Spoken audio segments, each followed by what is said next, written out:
Buat teman-temanku yang baru gabung, bisa cek di playlist untuk urutan videonya, dan bisa juga cek di playlist untuk judul barunya. Bab 572, Obat. Ketika orang-orang melihat bahwa itu 6 lagi, mereka mulai memandang Luli secara berbeda. Luli memperhatikan seseorang sedang memeriksanya dengan kekuatan psikis tetapi mereka segera menghilang. Lady Seven lebih kagum dengan Luli. Menyadari bahwa dia tidak meliriknya, dia mengambil inisiatif, menghampiri Luli, duduk dan bertanya, "Siapa namamu? Kenapa aku belum melihatmu sebelumnya?" "Aku Tuki." Sampai sekarang Luli akhirnya menatap Tuki secara langsung. Dia mengangguk dengan lembut dan berkata, "Salam, Nyonya Tujuh, aku hanyalah seorang prajurit minor biasa di klan eksternal. Aku tidak akan memberitahumu namaku. Perang akan segera dimulai. Mungkin aku akan dikirim berperang dan mati di sana besok." Petik 2. Oh, Lady Seven terkejut, bukan karena identitasnya atau cara judinya, tetapi karena sikapnya. Bagaimana mungkin seorang prajurit kecil tidak membungkuk dan memberi hormat padanya, tidak rendah hati atau sombong dan tetap tenang. Mata Luli jernih dan kulitnya kecoklatan. Dia percaya diri. Tiba-tiba, Nyonya Tujuh merasa Luli jauh lebih baik daripada kedua anak laki-laki yang lembut itu. Yecha telah mengubah penampilan Luli. Dia tampak berusia 30-an dan penampilan pria yang lebih tua ini lebih menarik. Ketika Lady Seven muak dengan jenis halus, jenis kasar lebih menarik. Hal penting yang diperhatikan oleh Lady Seven adalah sikap Luli. Dia telah bangkit dari tingkat akar rumput dan dia memiliki karakter liar yang menyertainya. Kemudian, ketika dia menjadi Kaisar Gurun Utara, perasaan agung ditambahkan. Setelah bertahun-tahun pengalaman, dia telah tumbuh dan menjadi dewasa. Kombinasi berbagai fitur membuatnya menarik. Luli mengalihkan pandangannya ke cangkir dadu segera, seolah-olah dia sama sekali tidak tertarik pada Lady Seven. Dia sudah lama berurusan dengan Nyonya Yan dan Jiang Qiling juga pernah menjadi pelacur. Karena itu, dia punya cara menangani wanita selati. Bermain susah payah. Metode ini bekerja seperti pesona. Semakin Li tidak peduli, semakin banyak perhatian yang akan dia dapatkan. Wanita pelacur telah bermain dengan terlalu banyak pria. Mereka tidak tertarik pada jenis yang mudah lagi. Lady Seven bertindak dengan cara yang khusus. Dia hanya melihat cangkir dadu dan bertanya, "Nomor berapa sekarang?" Luli melirik pelayan itu dan menjawab sambil tersenyum, "Katakanlah 10 juta pada jumlah besar." Desis, desis. 10 juta suan kristal lain ditempatkan oleh Luli yang menyebabkan banyak orang mendesis karena terkejut. Lebih banyak orang dari meja lain tertarik. Lady Seven memikirkannya dan berkata, "Kalau begitu aku akan mengikutimu 5 juta." Pejalan kaki di meja lain meninggalkan pertandingan mereka, hanya untuk menonton keduanya. Setelah pelayan memeriksa bahwa tidak ada orang lain yang memasang taruhan, dia membuka cangkir dadu lagi. Itu 4, jumlah besar. Luli telah mengantongi 1 miliar suan kristal setelah menang 3 kali berturut-turut. Jika Luli adalah prajurit biasa di alam abadi, dia akan gemetar dalam kegembiraan. Tetapi dia minum teh, seolah-olah tidak ada yang terjadi. Tindakannya yang tenang telah mengejutkan banyak orang. Bagaimana dia bisa begitu tenang jika dia benar-benar hanya seorang prajurit rata-rata di alam abadi? Pramugari merasa dia kehilangan kendali atas situasi. Dia mengedip pada pelayan yang pergi dengan diam-diam. Segera, seorang pria tua berjanggut putih datang, mengambil alih pelayan itu dan dia memegang cangkir dadu batu giok di tangannya. Jelas, kasino curiga bahwa Luli curang, tetapi tidak dapat menemukan bukti. Oleh karena itu, mereka harus berganti ke orang yang berbeda dan cangkir dadu yang lebih maju. Lady Seven tiba-tiba menyeringai dan berkata, "Kamu baik. Kamu telah memaksa Tuan Zhou untuk keluar." Pria tua berjanggut putih itu berkata sambil tersenyum, "Nyonya Tujuh, Anda di sini dan kami punya tamu langka. Saya harus datang." Luli dan pria tua berjanggut putih itu melakukan kontak mata. Luli terkejut mengetahui bahwa lelaki tua itu kuat. Tidak hanya dia di puncak rilem Lord Nobeem, jiwanya juga kuat. Kecurigaan mereka benar. Luli memang menipu. Tapi dia tidak memeriksa cangkir dadu. Dia tidak bisa menyelidiki dengan kekuatan psikisnya. Jika dia memaksanya, itu akan dicatat oleh kasino. Jika dia ketahuan selingkuh, maka itu tidak akan berakhir dengan baik baginya. Luli telah menipu dengan cara yang sangat sederhana. Dia telah mengamati jiwa pelayan itu. Alih-alih mencari jiwanya, Luli hanya merasakan fluktuasi. Lady Seven telah memasang taruhan pada jumlah kecil beberapa kali tetapi kalah. Pelayan itu bermaksud memiliki pemenang untuk perubahan. Luli beruntung dan menang. Kedua kalinya, jiwa pelayan itu berfluktuasi dengan keras. Luli menebak bahwa pelayan itu ingin membalas padanya sehingga Luli bertaruh 6 lagi. Orang-orang dari luar kasino tidak bisa menipu tetapi kasino harus punya cara. Ini adalah keyakinan Luli selama ini. Kalau tidak, bagaimana kasino akan menang? Bagaimana banyak orang menjadi bangkrut? Sekarang setelah Tuan Zhou datang, yang memiliki jiwa yang kuat, Luli tidak berani memeriksa lagi. Dia akan ditangkap oleh Tuan ini. Nomor yang mana? Nomor yang mana? Setelah Tuan Zhou meletakkan cangkir dadu di atas meja, Nyonya Tujuh segera meminta Luli dengan gembira. Dia mengerutkan kening dan tidak mengatakan apa-apa untuk sementara waktu. Setelah itu, dia menggelengkan kepalanya dan berkata, aku tidak bisa merasakannya kali ini. Nyonya Tujuh, bagaimana menurutmu? Lady Seven kecewa. Dia memikirkannya dan berkata secara acak, saya pikir 3. Oke, aku percaya padamu, Nyonya Tujuh. Luli berdiri, tersenyum dan kemudian meletakkan semua keripiknya pada 3, yang mengejutkan semua orang di sini. Luli memiliki chip untuk 100 juta kristal Suan. Setelah dia menang beberapa kali, chip yang dia miliki sudah cukup untuk lebih dari 1 miliar Suan Crystals, hampir sama dengan akumulasi seumur hidup sebuah keluarga kecil. Seorang prajurit kecil di alam abadi menempatkan taruhan 1 miliar pada beberapa angka acak yang dikatakan Lady Seven. Lady Seven mulai gugup. Dia terengah-engah karena dia tidak memiliki perasaan nomor dan baru saja mengatakan sesuatu dengan santai. Dia tidak menyangka Luli akan memasukkan semuanya pada nomor. Meskipun Lady Seven adalah murid keluarga Tu, statusnya tidak cukup tinggi atau dia tidak harus menikah dengan seorang suami yang tidak dapat menyelesaikan pernikahan. Karena itu, dia tidak memiliki banyak aset. Mungkin beberapa miliar Suan Crystals tidak berarti baginya, tetapi dia tidak akan begitu bermurah hati untuk menempatkan 1 miliar dalam satu taruhan. Dia meraih tangan Luli dan berkata dengan tergesa-gesa, jangan terlalu impulsif. Aku baru saja berkata tanpa berpikir. Melihat dia meraih tangannya, Luli tahu dia berhasil malam ini. Dia tidak peduli apakah dia menang atau kalah taruhan. Lady Seven adalah orang yang ia coba menangkan. Dia berbalik untuk menatapnya, tertawa dan berkata, ha, ha, ha. Aku bukan siapa-siapa. Aku mungkin pergi berperang besok dan mati. Aku tidak perlu menggunakan Suan Crystals ini di sekitarnya. Sebaliknya, musuh kita akan membawa mereka jadi, saya pikir saya sebaiknya menghabiskan semuanya.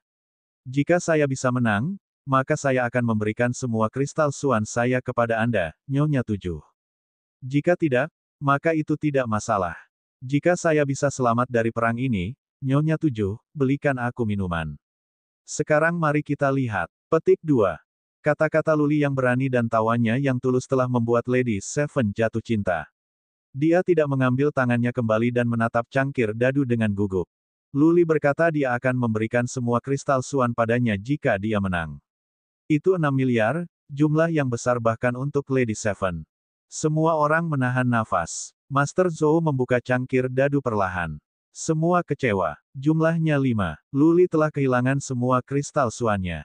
Hahaha. Luli menepuk tangan Lady Seven. Dia tertawa dengan hati-hati dan berkata, jadi, kami kehabisan keberuntungan kami. Nyonya Tujuh, saya telah kehilangan semua uang saya. Saya harus kembali dan mengembalikan. Jika saya selamat dari perang, ingatlah untuk membelikan saya minuman. Ha, ha, ha. Petik 2. Luli pergi sambil tertawa. Sikap heroik dan langkah mantapnya menggerakkan banyak orang. Tidak banyak yang bisa seperti riang dan liar seperti dia. Tunggu. Ketika Luli hendak melangkah keluar dari pintu, Lady Seven akhirnya sadar. Dia berteriak, kamu mempertaruhkan hidupmu untuk keluarga Tu. Aku harus membelikanmu minuman. Jangan menunggu sampai setelah perang. Mari kita lakukan malam ini. Pikirkan itu seperti aku melihatmu pergi. Tentu, terima kasih, Nyonya Tujuh. Saya baru saja kehilangan semua uang minuman saya. Luli berhenti. Dia berbalik dan tersenyum. Ikan itu menggigit umpannya, 100 juta kristal Suan dihabiskan dengan baik. Luli menyadari dia tampaknya menjadi obat kuat untuk pelacur, melihat bagaimana mata Lady Seven berkilau, pipinya kemerahan dan matanya berkabut dalam. Bab 573, Membunuh Orang Suci. Di mana mereka minum masih di dalam kasino. Itu di kamar pribadi yang elegan. Bagaimanapun, Lady Seven berasal dari keluarga Tu dan dia sering berkunjung ke kasino. Meminta lokasi pribadi untuk minum bukanlah urusan yang sulit. 3 sisi ruangan itu memiliki jendela besar tempat tirai kasa merah muda digantung. Angin sepoi-sepoi lembut, gordennya menari dan lilinnya berkedip-kedip. Begitu Luli masuk, dia merasakan romansa. Dia juga mencatat ada lorong yang menghubungkan kamar ini ke kamar tidur. Jelas, tempat ini dirancang untuk orang-orang penting untuk memiliki privasi. 2 pelayan berlutut di tanah untuk melayani Luli dan Nyonya 7. Lady Seven datang ke kasino bersama seorang pacar dan 2 tuan muda lainnya, tetapi dia tidak membawanya ke kamar pribadi, hanya seorang pelayan. Silakan duduk. Lady Seven menunjuk ke sebuah meja emas di seberangnya. Luli bertingkah cukup di rumah. Dia berjalan mendekat dan duduk di bantal. Lady Seven berjalan melewatinya. Dia mengatakan kepada 2 pelayan untuk menyajikan anggur kepada mereka. Setelah Lady Seven duduk, dia bertanya sambil tersenyum, "Sekarang bisakah kamu memberitahuku namamu?" Haha, Luli tertawa ceria dan berkata, "Nama tidak lain adalah Alias." Tidak peduli betapa menariknya sebuah nama, itu tidak akan pernah semenarik orang, sekarang bukan. Kamu dan aku telah bertemu secara kebetulan. Kita mungkin tidak akan pernah bertemu lagi setelah malam ini. Mengapa kita harus terobsesi dengan ini? Jika Lady Seven harus tahu cara untuk memanggilku, panggil saja aku anonim. Petik 2. Haha, Lady Seven menyeringai jijik dan berkata, "Kamu pria yang lucu dan menarik. Saya punya pertanyaan. Pria yang menarik seperti Anda seharusnya sudah terkenal. Aula awan hanyut itu tidak besar. Mengapa saya belum pernah mendengar tentang Anda sebelumnya?" Petik 2. Luli sangat berbeda dari yang lain. Malam ini, dia bertaruh dengan taruhan tinggi dan kehilangan 1 miliar suan kristal tetapi dia tetap tenang dan pergi sambil tertawa. Orang-orang bisa tahu pria seperti apa Luli dari ini. Orang-orang dengan kualitas dan karakteristik semacam ini biasanya seperti bintang yang melotot di langit malam. Tidak ada yang bisa menyembunyikan kecerahan mereka. Memang, Luli adalah dari alam rendah. Tetapi Lady Seven mencatat bahwa dia adalah pria yang sulit untuk diabaikan setelah penglihatan pertama. Jika dia berasal dari keluarga Tu, bagaimana mungkin Lady Seven belum pernah mendengar tentang dia? Karena itu, pertanyaannya. Luli tidak menunjukkan perubahan emosional. Tapi dia benar-benar menempatkan pengawalnya. Bagaimanapun juga, Lady Seven terlahir di rumah tangga terhormat. Dia berpengalaman. Jika dia melihat dia lewat, maka malam akan sia-sia. Selain itu, akan ada masalah besar. Luli berpikir dengan cepat. Segera, sebuah ide muncul di benaknya. Dia mengambil piala, meminumnya, menatap keluar jendela dengan perasaan kesepian dan berkata, "Ada beberapa hal yang saya tidak ingin bicarakan. Anda lihat, selama beberapa tahun terakhir, saya cukup tertekan. Saya kecanduan alkohol dan perjudian. Saya mabuk setiap hari. Siapa yang akan memperhatikan saya?" Petik 2. Nyonya 7 merasa dia telah membuka luka lama Luli. Dia merasa malu, melihat betapa rendah semangatnya dia. Tapi dia tahu lebih baik. Sesuatu pasti telah terjadi pada Luli beberapa tahun yang lalu sehingga dia merasa sedih. Bagaimana bisa seorang pecandu alkohol dan penjudi menjadi terkenal? Aku minta maaf.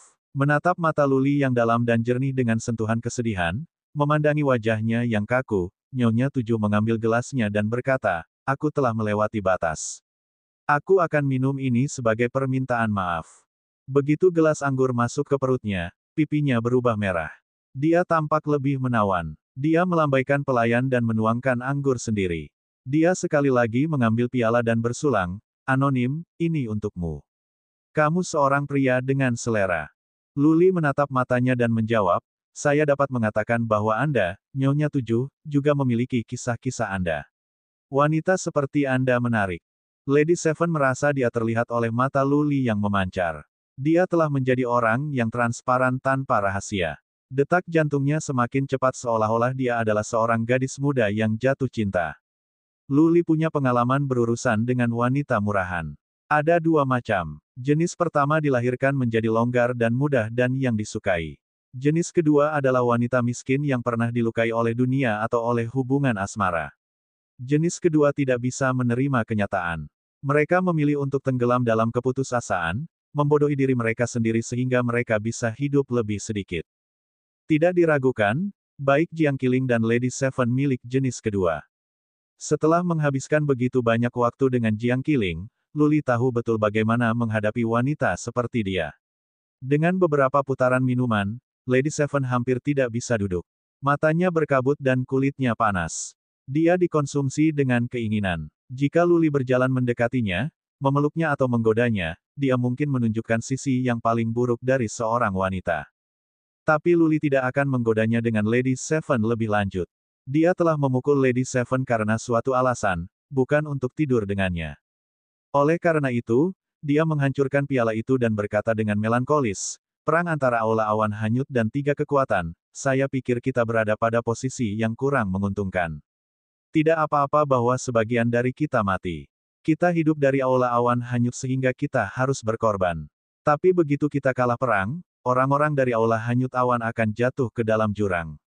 Keluarga Tu dan keluarga kau tidak akan memiliki tempat untuk tinggal di awan dataran. Haha. Petik 2. Nyonya 7 menjawab dengan nada riang, hidup dan mati ditentukan oleh takdir. Kekayaan dan pangkat adalah masalah takdir. Kakekku mencari masalah sendiri. Siapa yang bisa menghentikannya? Dia telah memprovokasi tiga kekuatan dan istana matahari entah dari mana. Jika kita kalah, kita kalah. Terburuk menjadi terburuk, kita akan mati. Hidup seperti ini tidak menarik. Petik 2. Luli merasa sangat gembira secara diam-diam. Dia telah mengatakan kata-katanya untuk membuatnya berbicara. Sekarang Lady Seven telah menjadi kotak obrolan, dia tidak akan berhenti di sini. Sekaligus, dia menatap Lady Seven dengan matanya yang cerah dan berkata, Lady Seven, kamu adalah wanita yang cerdas. Aku pikir kamu punya ide bahkan jika kamu tidak peduli atau mengoreknya. Seberapa besar menurutmu adalah milik kita kesempatan dalam memenangkan perang ini? Petik 2. Menang. Lady Seven tersenyum menghina dan berkata, sejak kakek mulai jatuh hati pada penipuan wanita itu, aula awan hanyut ditentukan untuk malapetaka.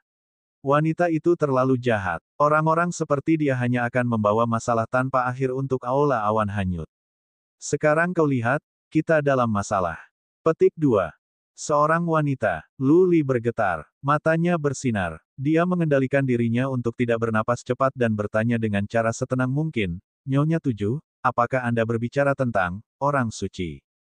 Siapa lagi? Lady Seven menghirup anggurnya dan berkata dengan senyum dingin, setelah orang suci ini, yang tak seorang pun tahu tentang sejarah, tiba di aula hanyut awan, para lelaki tua itu menjadi terobsesi. Mereka semua mempercayainya. Berapa banyak hal idiot yang membuat hanyut Cloud Hall dilakukan selama beberapa tahun terakhir. Kali ini, sebuah bencana menimpa kita. Saya sudah memberitahu kakek lebih dari setahun yang lalu bahwa wanita ini beracun dan dia akan menyakiti kita. Tetapi mereka tidak mau mendengarkan. Petik 2. Kita bisa menghindari perang ini selama kita mengakui kesalahan kita di Istana Matahari. Mereka akan menyelesaikan masalah perang. Atas perintah mereka, ketiga pasukan akan mundur. Lalu kita bisa mencari cara untuk menabur perselisihan di antara tiga kekuatan dan kita dapat dengan mudah membalas mereka. Tetapi orang suci harus memulai perang dan tidak pernah mengakui kesalahannya. Orang-orang tua sangat percaya padanya. Dia akan membawa malapetaka bagi semua orang. Apa? Luli merasa kaget di dalam. Dia sudah lama curiga bahwa saintes itu Luling, tetapi dia tidak pernah berharap wanita itu begitu baik. Dia luar biasa. Dia hanya menduga bahwa Luling memiliki posisi rata-rata di aula Drifting Cloud. Bagaimana bisa begitu banyak orang tua mendengarkannya? Luli minum anggur untuk menenangkan diri. Dia menyesapnya perlahan. Tiba-tiba, dia menghancurkan piala di atas meja dan berkata, beberapa teman saya meninggal dalam pertempuran. Mereka bahkan tidak memiliki seluruh tubuh yang tersisa. Sekarang saya melihat mereka telah mati sia-sia. Orang suci itu racun. Dia akan memimpin semua saudara-saudaraku dan teman-teman Drifting Cloud Hall menuju kehancuran. Malam ini, aku akan menyelinap ke kamarnya dan membunuhnya dan membalaskan dendam untuk teman-temanku yang telah meninggal. Kita akan mati bagaimanapun dengan perang yang sedang berlangsung. Aku lebih suka mati dengan cara ini, lebih bermakna. Petik 2. Bab 574, Kelembutan. Dengan mengatakan itu, Luli mulai berjalan di luar, bertindak seolah-olah dia akan membunuh saintes. Lady Seven mulai mengantuk karena minum-minum. Dia akhirnya kembali sadar ketika Luli hendak berjalan keluar dari pintu. Dia berteriak dengan tergesa-gesa, "Kembalilah. Apa yang kamu lakukan? Saintes telah mencapai alam mulia. Dengan apa yang kamu miliki, kamu hanya akan pergi ke malapetaka." Luli berbalik dan berkata kepada Nyonya Tujuh, "Setiap orang harus mati. Seorang lelaki sejati tidak takut pada apapun di bumi. Melakukan yang mustahil adalah yang membuat lelaki sejati. Nyonya Tujuh, kau tetap di sini, akan kembali dan minum denganmu sampai biru semua. Jika aku mati, tolong semprotkan piala anggur setahun dari sekarang." Petik 2. Luli telah melakukan tindakan yang cukup bagus. Lady Seven kepincut. Kualitas maskulin Luli benar-benar berbeda dari karakter yang dilihatnya dari anak laki-laki krem. Dia merasa semua pria yang dia mainkan tidak berguna. Luli adalah pria sejati, pria yang tidak takut pada apapun. "Kembali." Lady Seven berteriak lagi dan berkata sambil menggelengkan kepalanya, "Kamu bahkan tidak bisa memasuki aula depan dengan statusmu, apalagi aula belakang tempat tinggal Saintes. Jangan konyol. Kamu tidak akan bisa membunuhnya bahkan jika kamu bisa masuk kamarnya." Petik 2. Haha. Luli tersenyum dengan percaya diri dan bangga. Tiba-tiba, tangannya memelototi cahaya perak. Dia telah melepaskan cakar darahnya. Gelombang udara dingin keluar dari tangannya, yang membuat Lady Seven sadar. Luli berkata dengan suara dingin, "Ini adalah keterampilan kuno yang telah saya kembangkan. Saya dapat membunuh siapapun dalam serangan rahasia bahkan jika dia berada di puncak alam dewa mulia. Jika saya bisa membunuh Saintes, Master Lorong dan yang lain mungkin akan bangun dan mereka dapat menenangkan Istana Matahari. Situasi berbahaya dapat diselesaikan." Petik 2. Berdengung. Mata Lady Seven bersinar. Dia memikirkannya dan percaya itu masuk akal. Sejauh yang dia tahu, semua orang tua di Aula Drifting Cloud bingung oleh Saintes. Jika dia meninggal, maka orang-orang tua akan kembali ke akal sehat mereka. Pada saat itu, mereka dapat mengakui kesalahan mereka kepada Istana Matahari dan Istana Matahari dapat memerintahkan ketiga pasukan untuk mundur. Setelah cahaya lain, cakar darah hilang. Luli mengerutkan kening dan berkata, "Tetapi masalahnya adalah aku tidak bisa memasuki ruang belakang untuk mendekati Saintes." Sudahlah, aku tidak bisa khawatir tentang begitu banyak hal. Usulan manusia dan dewa yang dibuang. Aku akan pergi sekarang. Lady Seven ragu-ragu. Ketika Luli hendak melangkah keluar, Lady Seven mengambil keputusan. Dia bergegas, menyusulnya dan berkata, "Tunggu aku. Aku akan pergi denganmu." "Tidak." Luli menunjukkan keterkejutan. Dia meraih bahu Lady Seven dan berkata, "Lady Seven, kamu memiliki status terhormat. Kamu adalah wanita kelahiran bangsawan. Bagaimana kamu bisa mengambil risiko seperti itu? Jika kamu terluka dengan cara apapun, aku tidak akan pernah bisa menebus kesalahanku." Petik 2. Haha. Lady Seven tersenyum santai dan berkata, "Aku kurang kuat darimu dan aku tidak punya nyali untuk membunuh Saintes. Tapi, aku bisa membawamu ke aula belakang. Juga, bahkan jika ada yang tidak beres, Drifting Cloud Hall tidak bisa berbuat apa-apa kepadaku mengingat aku adalah seorang wanita dari keluargaku. Tanpa aku, kau bahkan tidak punya kesempatan untuk memasuki aula belakang." Petik 2. Tapi, Luli ragu-ragu. Lalu ia mengambil keputusan dan berkata, "Oke, Nyonya Tujuh, yang perlu Anda lakukan hanyalah membawa saya ke daerah belakang dan menyerahkan sisanya kepada saya. Setelah semua selesai, saya akan mengambil tanggung jawab penuh. Jika Anda berada di masalah, katakan saja kepada mereka bahwa aku telah menculikmu." Petik 2. Ayo pergi. Tanpa banyak bicara, Lady Seven membawa Luli keluar dari kasino dan naik kereta yang mewah. Luli berpikir dia bisa duduk di poros tetapi Lady Seven menyeretnya ke gerobak. Itu tidak luas tetapi dekorasi itu indah. Ada sofa kecil di dalamnya. Lady Seven menyeret Luli ke sofa dan duduk. Setelah kereta menjauh, Lady Seven memeluk pinggang Luli yang kuat, mengarahkan wajahnya ke dadanya dan berkata sambil gemetaran, "Ini terlalu berbahaya. Bahkan jika kamu bisa membunuh Saintes, kamu akan mati pada akhirnya. Aku tidak mau kamu mati." Petik 2. Belum tentu. Petik 2. Luli tersenyum percaya diri dan berkata, "Setelah membunuh orang suci, aku akan menyerahkan diri dan menyatakan semua taruhan yang berkaitan dengan Master Hall. Mungkin aku akan diampuni dan menebus diriku dengan pelayanan yang baik."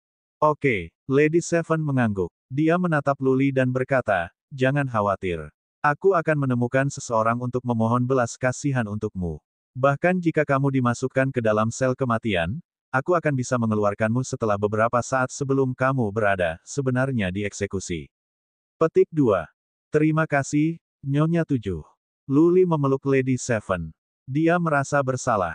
Bagaimanapun, dia telah berbohong dan menggunakan Lady Seven. Tapi dia tidak punya cara lain. Perang akan segera dimulai. Bagaimana jika orang suci terbunuh oleh 3 kekuatan? Dia harus mengkonfirmasi identitas Saintes dan memikirkan cara untuk mengeluarkan Luling. Melihat kontur wajah Luli yang kaku, matanya yang bersinar, Lady Seven entah bagaimana merasa tersentuh.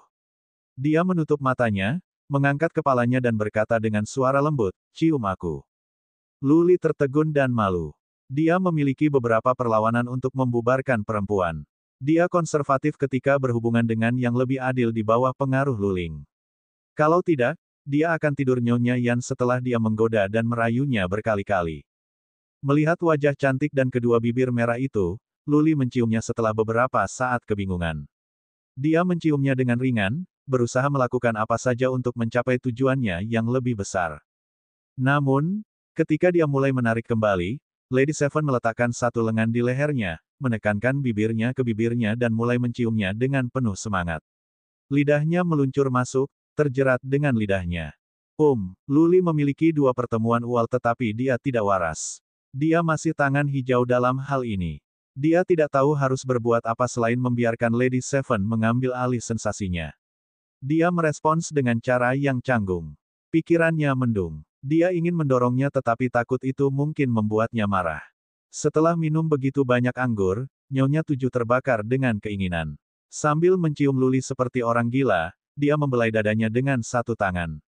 Menyadari bahwa dia tidak melakukan apa-apa, dia mengambil tangannya dan meletakkannya dinya. Perlahan-lahan, Luli mulai merasakannya juga. Ini adalah kesempatan gratis baginya. Dia memutuskan untuk mengambil keuntungan. Lady Seven terbakar dengan lebih banyak keinginan. Dia mulai mencium lehernya, suatu tindakan yang membuat Luli merasakan dan tidak bisa mengendalikan diri. Berhenti. Tiba-tiba, seseorang berteriak. Kereta berhenti. Luli sadar kembali. Mengambil kesempatan, dia mendorong Lady Seven dan berkata, seseorang ada di sini. Lady Seven marah. Baru saja, dia memiliki perasaan yang kuat. Dia ingin berhubungan dengan Luli di kereta. Luli adalah pria yang luar biasa. Dia takut bahwa dia akan mati dan dia akan merasa menyesal selama sisa hidupnya jika demikian. Lady Seven merapikan gaunnya, mengangkat tirai dan melihat sekelompok prajurit. Segera, dia mengeluarkan cambuk, menabrak pemimpin tim dan berteriak dengan dingin, apakah kamu benar-benar buta? Apakah kamu tidak tahu ini kereta saya?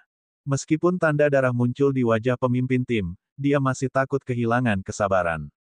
Sebagai gantinya, dia berkata dengan senyum minta maaf, Nyonya 7, saya minta maaf. Perintah ini berasal dari para leluhur. Kami hanya melakukan seperti yang diperintahkan. Nyonya 7, kami sangat menyesal.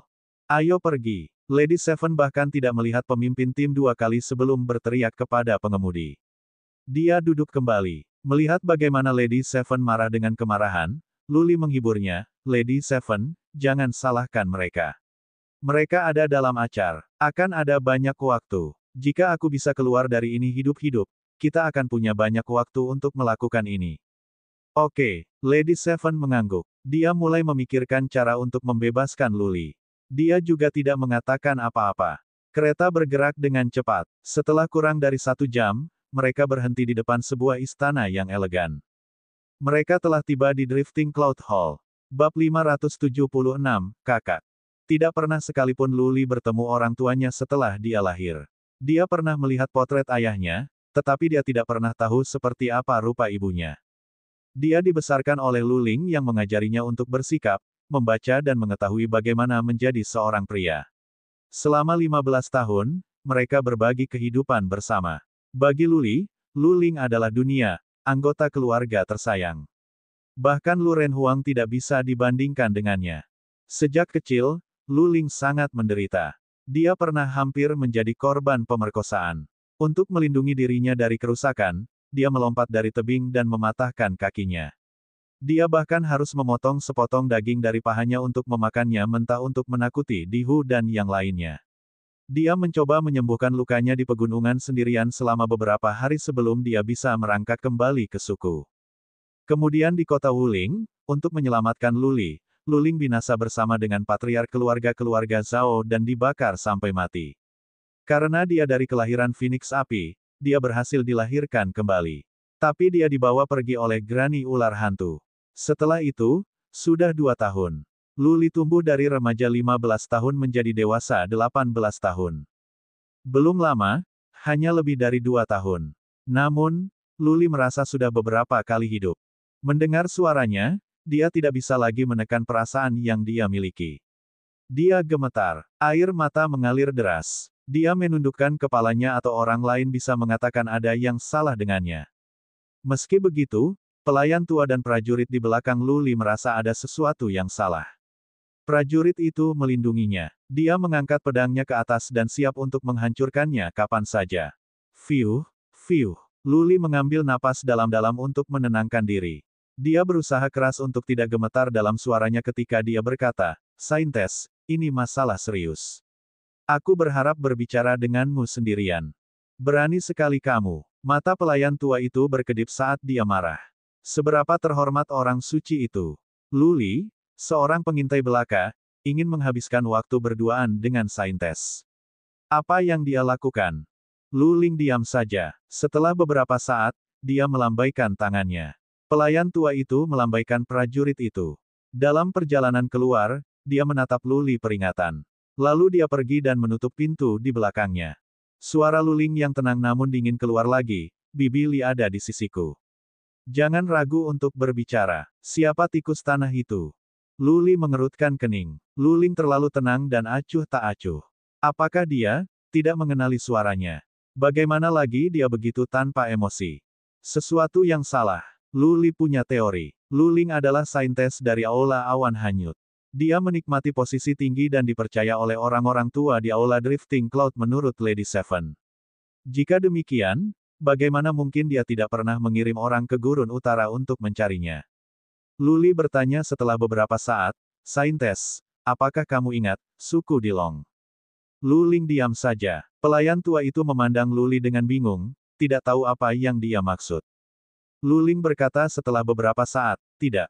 Apakah itu suku di awan dataran? Saya bertanya kepada Anda tentang tahi lalat. Mengapa Anda berbicara tentang suku Dilong?" Luli terkejut. Dia tidak berpikir Luling berpura-pura. Apakah dia kehilangan ingatan masa lalu? Apakah jiwanya direkonstruksi atau dimetraikan? Luli menjadi lebih yakin dengan teori itu dengan berpikir bagaimana dia tidak pernah datang kepadanya selama 2 tahun terakhir. Ingatannya harus disegel atau jiwanya direkonstruksi. Bibir Luli bergetar ketika dia berbicara, "Saintes, apakah kamu ingat, Luli?" Pelayan tua itu masih bingung. Jelas, dia belum pernah mendengar nama ini. Tapi Saintes tiba-tiba berdiri. Dia mengangkat tirai, memandang Luli dengan bingung dan berkata, "Aku merasa, nama itu familiar tetapi aku tidak bisa memikirkannya. Siapa dia?" Luling berjalan keluar. Wajahnya ditutupi kerudung hitam, hanya menunjukkan matanya. Ketika Luli melihat mata, dia tidak bisa memalingkan muka. Air mata jatuh, membuat suara jernih saat mereka menghantam lantai batu giok putih. "Kamu." Luling menatap matanya. Dia tampak terkejut ketika dia bergumam, "Siapa kamu? Kenapa? Saya menemukan Anda akrab tetapi saya tidak ingat di mana saya melihat Anda." Luli meledak marah, menangis seperti anak kecil. Dia memandang Luling, tidak bisa memalingkan wajahnya. Dia sulit mengendalikan perasaannya. Bibirnya bergetar dan dia hampir memanggil adiknya. Melihat pelayan tua itu masih berdiri di sini dari sudut matanya, Luli menahan keinginan untuk memanggil saudara perempuan Luling. Dia hanya memaksakan senyum dan berkata, "Sebenarnya, aku sudah mengenal Saintes selama beberapa waktu.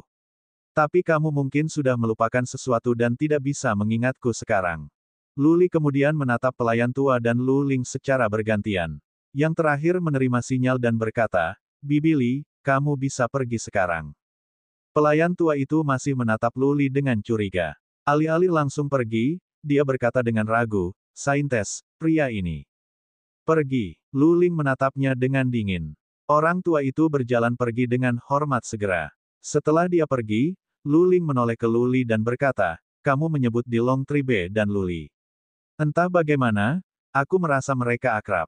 Tapi, aku tidak bisa mengingat mereka. Di mana kamu bertemu denganku sebelumnya? Katakan padaku. Alih-alih menjawab pertanyaannya, Lu Li bertanya balik, berkabut di matanya, kakak, aku Lu Li. Apakah kamu tidak ingat aku? Lu Li adalah pria kuat yang jarang meneteskan air mata. Tapi dia tidak bisa menghentikan air matanya mengalir. Dia merobek penyamaran di wajahnya dan membasuh semua ramuan yang dia gunakan. Kemudian dia menatap Lu Ling lagi dan berkata, Kak, aku Lu Li, saudaramu. Apa yang terjadi padamu? Mengapa kamu tidak mengenaliku? Kakak. Lu Ling bergetar. Dia tampak kesakitan dan berjuang ketika dia melihat Lu Li. Dia meletakkan satu tangan di dahinya.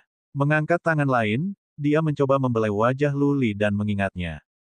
Lu Li memperhatikan niatnya. Dia bergerak berlutut ke arah Lu Ling, memandangnya dan berkata, Kak, perhatikan baik-baik. Aku Lu Li, adik laki-lakimu. Bagaimana kamu tidak bisa mengenal aku?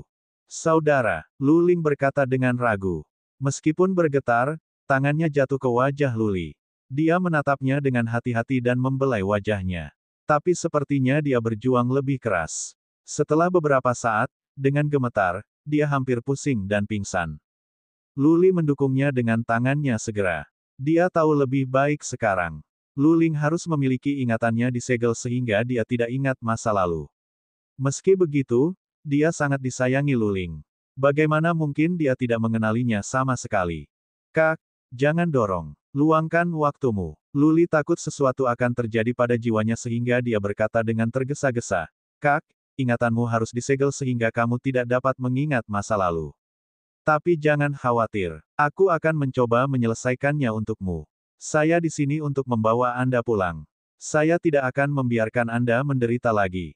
Siapapun yang berharap Anda celaka harus berjalan di atas mayat saya. Petik 2. Bab 577, Ahli Strategi. Saudara, Lu Ling beristirahat sebelum dia membuka matanya. Dia menatapnya dan masih bertanya dengan sedikit keraguan, kamu benar-benar saudaraku. Lu Li mengangguk dengan pasti dan berkata, Kak, kamu Lu Ling dan aku Lu Li. Ayah kami adalah Lu Ren Huang. Kami adalah murid keluarga Lu, yang memiliki garis keturunan pertahanan paling kuat di dataran tengah. Kami adalah lahir di suku panjang Long of Heaven Martial Kingdom di Gurun Utara, luangkan waktu Anda. Tidak ada terburu-buru. Saya dapat memberitahu Anda banyak hal secara detail. Lu Ling mengerutkan kening. Di matanya, ada kebingungan dan rasa sakit. Dia bergumam pada dirinya sendiri, namaku Lu Ling. Lu Ren Huang, Gurun Utara, keluarga Lu, di Long Tribe. Aku merasa aku akrab dengan mereka tetapi, mengapa aku tidak ingat? Apakah ingatanku benar-benar tertutup? Lu Ling tampaknya kesakitan yang lebih besar. Dia meletakkan satu tangan di dahinya dan terus menggosok pelipisnya dengan jari manisnya. Lu Li berhenti bercerita lebih banyak padanya karena takut sesuatu akan terjadi pada jiwanya. Dia takut berbicara terlalu banyak sekarang. Dia telah memberikan informasi yang cukup padanya untuk berpikir kembali dan membuka kembali ingatannya. Setelah beberapa saat, Lu Ling tiba-tiba menutup matanya. Dia menggelengkan kepalanya dengan sedih dan berkata, aku tidak bisa berpikir lagi, tidak. Kepalaku akan meledak. Lu Ling akan jatuh. Lu Li membantunya berdiri dan membawanya ke ruang dalam untuk duduk. Dia menuangkan secangkir teh dan berkata, kakak, tidak perlu terburu-buru. Jangan pikirkan jika Anda tidak ingat sekarang. Dalam beberapa hari, saya akan membawa Anda keluar dari aula melayang awan dan membawa Anda kembali ke Gurun Utara. Aku akan menemukan seseorang untuk mencairkan ingatanmu. Petik 2. Meninggalkan aula Drifting Cloud, mata Lu Ling kembali jernih. Dia menggelengkan kepalanya dan berkata, aku tidak bisa pergi. Sebelum akhir, aku tidak akan pergi kemana-mana. Kau, meninggalkan kota awan yang melayang. Aku akan meminta seseorang mengirimmu keluar. Kau bisa kembali setelah perang. Tapi, Lu Li ragu-ragu. Lalu dia menggelengkan kepalanya dengan tekad dan berkata, tidak, Kak. Aku tidak akan meninggalkanmu. Kota awan yang melayang terlalu berbahaya. Aku tidak bisa meninggalkanmu di sini. Jangan khawatir, Kak. Ketika kau kembali bersamaku ke jendela Gurun Utara, Bahkan penguasa Istana Matahari tidak akan berani mengejar kita. Anda akan benar-benar aman di sana. Petik 2. Berhenti. Nada suara Luling tiba-tiba menjadi keras. Aku tidak akan pergi bersamamu. Apakah kamu adalah saudaraku atau tidak? Sebelum perang berakhir, aku tidak akan meninggalkan Drifting Cloud City. Itu tidak bisa dinegosiasikan. Sekarang kamu tidak ingin pergi, Anda bisa tinggal di Drifting Cloud City. Nah, kita tidak akan membicarakannya lagi. Kami akan berbicara setelah perang. Tidak baik bagi Anda untuk tinggal di sini lama. Pergi sekarang. Petik 2. Saudara, Luli berkata dengan cemas. Luling tidak goyah. Dia berkata dengan dingin, jangan buang waktumu. Kami akan berbicara ketika semuanya berakhir. Kembalikan penyamaranmu. Aku akan meminta seseorang mengirimmu keluar. Luling bertekad. Luli tidak punya pilihan lain. Dia mengambil cermin perunggu dan ramuan yang disiapkan Yecha untuknya menyamar. Tapi Luli kurang terampil. Penyamarannya sedikit berbeda. Dia tampak lebih muda. Tapi itu redup di luar sehingga tidak ada yang bisa membedakannya kecuali diperiksa dengan cermat. Bibi Li. Pintunya terbuka dan pelayan tua itu masuk. Luling berkata, dia adalah kenalan lama saya dan dia telah menawari saya sepotong informasi yang sangat penting. Kirim dia keluar. Juga, berbicara kepada siapapun tentang ini. Siapapun yang tahu tentang ini harus dimusnahkan. Melihat ke matanya yang dingin, Luli tahu dia tidak bisa berbicara Luling dari ini. Dia jelas tidak ingin memikirkan masa lalu dan bersikeras untuk berbicara setelah perang. Karena ingatannya disegel, dia tidak punya banyak perasaan terhadap Luli. Dia bisa berlutut di depannya sampai akhir hidupnya dan dia masih tidak akan mengubah idenya. Luling sama seperti sebelumnya. Dia adalah seorang wanita dengan opini kuat dan bukan orang yang mudah dibujuk. Luli harus mengirim pandangan penuh arti padanya dan pergi dengan Bibi Li. Dia tidak mengirimnya keluar dari aula. Sebaliknya, Bibi Li memanggil pengintai untuk mengawal Luli. Setelah Luli pergi, Luling berjalan keluar dan berkata kepada Bibi Li, kirim Ying untuk melindunginya. Orang itu sangat penting. Jangan biarkan dia meninggalkan kota dan jangan biarkan dia terluka. Bibi Li bingung tetapi dia tidak memeriksa. Dia pergi untuk mengatur. Setelah Bibi Li pergi, Luling berdiri di pintu sendirian. Dia melihat ke arah mana Luli pergi dan bergumam, saudaraku. Aku punya saudara laki-laki. Dia begitu akrab denganku namun aneh.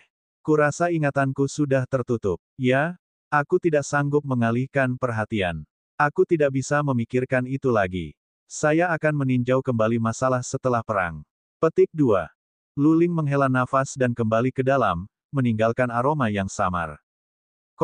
Meninggalkan aula hanyut awan, Luli tidak melihat Nyonya 7. Mengingat dia dikirim di bawah perlindungan, tidak ada yang menanyainya. Dia berdiri linglung di luar aula Drifting Cloud sebentar sebelum dia berjalan kembali ke kediamannya. Sekarang Luling bersikeras untuk mendiskusikan masalah ini setelah perang. Luli tidak punya urusan lain selain kembali. Dia berjalan selama 1 jam dan kembali ke halaman Mengji. Dalam perjalanan kembali, dia berhasil menjernihkan pikirannya. Bukan karena Luling tidak percaya padanya. Sebenarnya, dia pasti menerimanya sebagai kakaknya atau dia tidak akan meminta Bibi Li untuk mengirimnya keluar. Luling memiliki peran kunci untuk dimainkan dalam perang ini, yang dapat didukung oleh fakta bahwa orang-orang tua itu mempercayainya menurut Lady Seven. Luling tidak ingin hal-hal lain mengganggunya saat perang sudah dekat. Karena itu, dia memutuskan untuk mengesampingkan masalah ini untuk saat ini. Dia akan memikirkan cara untuk mencairkan ingatannya setelah perang atau datang ke Luli untuk menemukan ingatannya kembali. Luli bisa menunggu sedikit lebih lama, lagi pula, dia sudah mencarinya lebih dari 2 tahun. Tapi bagaimana jika aula awan hanyut hilang dalam perang? Bagaimana ketiga kekuatan itu bisa melepaskan Luling, sang saintes? Perang pasti mendapat perhatian dari Istana Matahari. Di permukaan, Istana Matahari mungkin tidak ikut berperang. Tapi diam-diam, mereka pasti telah mengirim prajurit Realm Sovereign manusia sehingga mereka bisa mengendalikan situasi dan mengganggu bila diperlukan. Begitu, Luli khawatir tentang keselamatan Luling. Meminta Dewa Meng untuk membawanya pergi dengan paksa. Itu tidak realistis. Dewa Meng tidak bisa datang secara acak. Itu akan berbahaya baginya dan Yecha. Luli mengalami kesulitan untuk menemukan solusi. Satu-satunya hal yang membuatnya bahagia adalah bahwa dia memastikan saintes adalah Luling dan dia akhirnya bertemu dengannya. Adikku selalu pandai strategi. Dia sangat peduli tentang perang ini. Mungkinkah dia yakin akan menang? Satu kemungkinan muncul di benak Luli. Luling selalu bijaksana. Dia telah mengembangkan rencana itu bertahun-tahun sebelum pertarungan mereka di suku Dilong. Dia berhasil membiarkan Luli mengalahkan musuh dengan kekuatan yang lebih rendah jumlahnya. Hal yang sama terjadi dengan pertarungan di Kabupaten Wuling. Bagi Luli, Luling lebih unggul daripada semuanya dalam mengembangkan strategi. Hanya ada 2 prajurit rilem manusia sovereign di Drifting Cloud Hall tetapi 3 dari 3 kekuatan. Namun, Luling tampaknya tidak khawatir sama sekali. Dia juga membiarkan dia tinggal di Drifting Cloud City, yang berarti dia tidak takut akan keselamatannya. Dengan kata lain, Luling tidak khawatir Drifting Cloud Hall akan hilang. Tidak apa-apa. Setelah memikirkannya sebentar, Luli memutuskan untuk menunggu dan melihat. Terburuk menjadi terburuk, dia bisa membawa Luling pergi. Dia akan mati bersamanya dalam konten. Bang, bang, bang. Pikiran Luli terganggu oleh suara. Seseorang mengetuk pintunya. Luli menginspeksi dengan kekuatan batin dengan gugup dan menemukan seorang wanita cantik. Itu Lady 7. Dia datang kepadanya. Babak 578, kamu anjing. Lady Seven berasal dari keluarga Tu dan menikah dengan seorang tuan muda dari keluarga Yu. Itu tidak sulit baginya ketika dia ingin menemukan seseorang di Aula Awan Hanyut, belum lagi bahwa Luli pergi ke Aula Awan Hanyut bersama dia. Luli, di sisi lain, tidak senang dengan ini. Dia telah menggunakan Lady Seven untuk memiliki kesempatan untuk bertemu Luling. Sekarang setelah tujuannya tercapai, dia tidak ingin lagi berurusan dengan Lady Seven. Tapi dia datang. Dia tidak bisa menutup pintu di wajahnya. Dia telah melihat betapa buruk emosinya. Bagaimana jika dia membuat keributan? Keadaannya akan mengkhawatirkan jika beberapa pemimpin senior dari Aula Awan Hanyut memperhatikan. Setelah beberapa saat, Luli merasa dia tidak punya pilihan lain. Dia berjalan keluar dan membuka pintu. Melihat Lady 7 yang langsing dan anggun, Luli menatap kaget dan berkata, Lady Seven, apa yang kamu lakukan di sini? Lady Seven merasa lega melihat Luli utuh. Dia merasa bisa bernafas lagi. Kemudian dia memperhatikan halaman kumuh tempat dia berada. Dia melambaikan tangan padanya dan berkata, ikut aku. Pergi kemana? Luli enggan pergi tetapi Lady Seven menyeretnya ke kereta. Dia menyuruh sopir kereta untuk pergi. Ketika mereka berangkat, Lady 7 bertanya pada Luli dengan gugup, bagaimana? Apakah Anda memasuki istana Saintes? Apa yang terjadi selanjutnya? Bagaimana Anda bisa melarikan diri tanpa tergores? Luli menceritakan kisah yang dibuat-buat, ya, aku memasuki istana. Tapi ada 2 prajurit di puncak Rilem Lord Rilem bersembunyi di sekelilingnya. Aku tidak memiliki kesempatan untuk mengambil tindakan. Pada akhirnya, aku mengatakan beberapa informasi militer secara acak dan menggertaknya. Petik 2. Kamu beruntung. Petik 2. Lady Seven berkata dengan lega, Saintes adalah orang yang berdarah dingin, kejam. Dia bisa membantai tanpa mengedipkan kelopak mata. Suamiku pernah melecehkannya. Pada akhirnya, dia mematahkan kaki dannya. Dia tidak bisa pulih dari itu. Luli terkejut. Yecha telah mengetahui bahwa Luling pernah mematahkan kaki seorang murid dan masalah itu tidak menentu. Tapi Luli tidak tahu tuan muda yang bersangkutan adalah Yuyi, suami dari Lady Seven. Luli juga tidak tahu bahwa Yuyi juga rusak sehingga dia tidak bisa menyelesaikan pernikahan. Tidak heran Lady Seven menjadi pelacur. Bagus sekali. Luli berseru pada dirinya sendiri. Beraninya Yuyi melecehkan Luling. Jika Yuyi jatuh ke tangan Luli, dia akan membuat Yuyi berharap dia mati. Bagaimanapun, Luling adalah orang yang paling diperhatikan Luli. Entah bagaimana, Luli merasa senang bisa duduk di sebelah istri Yuyi yang selingkuh. Luli mengambil tangan Lady Seven dan meraba-raba tangannya. Dia berkata sambil tersenyum, tidak apa-apa aku gagal kali ini. Aku akan memiliki lebih banyak peluang setelah perang dimulai. Sudahlah. Lady Seven menggelengkan kepalanya dan berkata, jangan ambil risiko lagi. Ini adalah apa adanya. Aku tidak berpikir membunuh orang suci itu ada gunanya bagi kita. Akan tergantung pada nasib untuk melihat apakah Aula Hanyut Awan bisa menang atau kalah. Terburuk menjadi terburuk, kita menunggu kematian setelah kita kalah. Petik 2. Meng Ji. Tiba-tiba, Lady Seven menatapnya dengan hati-hati dan berkata dengan kerutan, kenapa saya menemukan Anda berbeda dari sebelumnya? Anda tampaknya lebih muda. Luli takut secara internal. Dia telah mencuci wajahnya di tempat Luling dan penyamarannya rusak. Meskipun dia merapikannya nanti, tapi dia jauh kurang terampil daripada Yecha. Ada lilin di kereta. Tidak aneh kalau Lady Seven bisa membedakannya. Tapi Luli bereaksi dengan cepat. Sambil menyeringai, dia berkata, "Malam ini, aku hampir bertemu kematian. Kurasa aku bisa mengatakan aku telah dilahirkan kembali.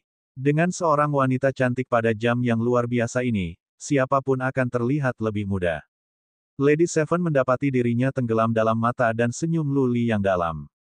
Tiba-tiba, dia memeluk Luli dan bergumam, "Mengji, bawa aku pergi dari kota awan yang melayang. Mari kita cari kota kecil di mana tidak ada yang mengenal kita. Tidak, biarkan kita meninggalkan dataran awan. Kita dapat menemukan sedikit yang nyaman kota dan memulai hidup kita bersama. Aku tidak ingin tinggal di Drifting Cloud City untuk satu saat lagi." Petik 2. Luli tidak merasa aneh bahwa Lady Seven telah menemukan nama itu. Dia memeriksa dengan kekuatan psikisnya karena takut bahwa Lady Seven telah meminta sopir kereta untuk membawa mereka keluar kota. Dia merasa lega hanya setelah dia memastikan mereka tidak menuju gerbang kota. "Jangan khawatir." Luli menepuk pundaknya dan berkata, "Kota awan hanyut tidak akan dirusak. Istana Matahari seharusnya mengirim prajurit yang kuat di sini dan mereka akan keluar dan campur tangan pada saat kritis. Jika tidak, aku akan membawamu pergi ketika pertahanan pecah. Kota ini dikelilingi oleh pejuang dari 3 kekuatan. Meninggalkan sekarang hanya akan membawa kita pada kehancuran." Petik 2. Yakin. Lady Seven yakin. Kereta itu didorong ke halaman. Luli mulai memeriksa segera, berharap ini tidak akan menjadi tempat Lady Seven dan Yuyi tinggal. Luli mencatat bahwa ini adalah sebuah villa. Itu harus menjadi tempat tinggal pribadi Lady Seven. Dia merasa terpojok. Tampaknya Lady Seven tidak akan berhenti sampai dia bisa berhubungan dengannya. Kereta berhenti di halaman. Lady Seven mengangkat tirai dan berjalan keluar. Luli harus mengikutinya. "Ini adalah halaman pribadiku. Tidak ada yang datang ke sini." Lady Seven berkata sambil tersenyum. Pipinya merah padam dan matanya berkilau karena keinginan. Luli bertindak seolah-olah tidak ada yang ada dalam pikirannya ketika dia mencoba mencari cara untuk keluar. Dia tidak ingin berhubungan intim dengan Lady Seven.